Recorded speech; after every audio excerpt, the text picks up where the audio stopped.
I'm going to be talking about influences. The main influences are people, image, cultural factors, resources, health and well-being, and socio-economics. With people, your family could influence you, your peers or your role models. My main influence in people is family. My family are quite sporty, but somebody else's family that might not be as sporty, they might be influenced by role models or peers. Peers help if they do the sport. You might want to do it with them. If they don't do the sport, then you'd have to have the confidence to do it on your own. Image, I'm not very influenced by image, but if you see your favourite athlete wearing Nike trainers or wearing Adidas clothes, they might influence you to go out and buy them and maybe do the sport if you're that influenced. Cultural factors, like disabilities, age and gender. Disabilities might stop you from doing your sport. If you are in a wheelchair, you might not be able to do football, but there is ways around it, like there is special teams for that. Age, you can't run the London Marathon until you're 18, however you can run the North Run when you're 15. That might be an issue if you wanted to do running and you were looking to do quite a big race. Gender, you could want to do rugby, being a girl. There's not a lot of rugby teams for girls, so you might struggle to find the right team. However, I do netball, so it's quite easy. It's quite easy to find a team of netball for girls.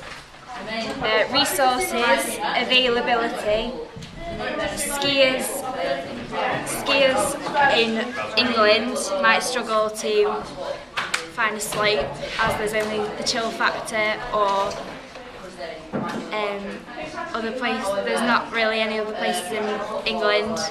If you were a skier in France, you would be more able to do skiing as they have lots of slopes in France. Location. People that play disabled football might struggle to find a team.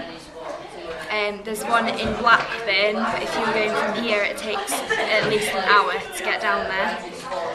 Health and well-being, asthma means you can't do a lot of running, however you could do shot put or javelin in a way to get around your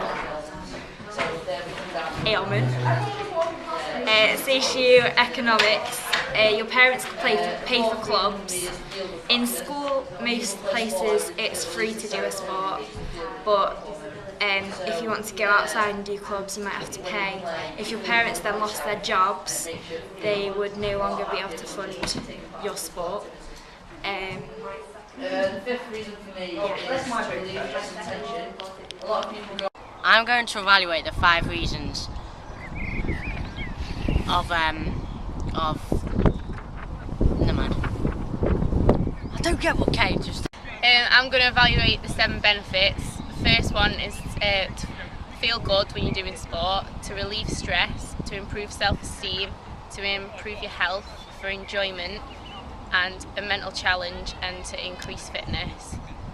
Someone might want to increase their fitness because they may be overweight or obese, and they may be told by medical reasons that they need to lose weight. But however, something that could prevent that is if it would be hard if someone has a disability and they're in a wheelchair, because it'll be hard for them to move about.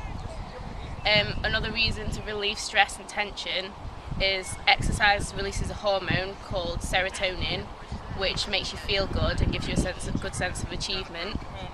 And as it's been proven that sport relieves stress, but someone may have a disability but might struggle from high stress levels, they may not be able to do physical activity because they might not be able to. and someone with asthma won't be able to do as much physical activity as much as a person without asthma, because they may not be able to run for longer.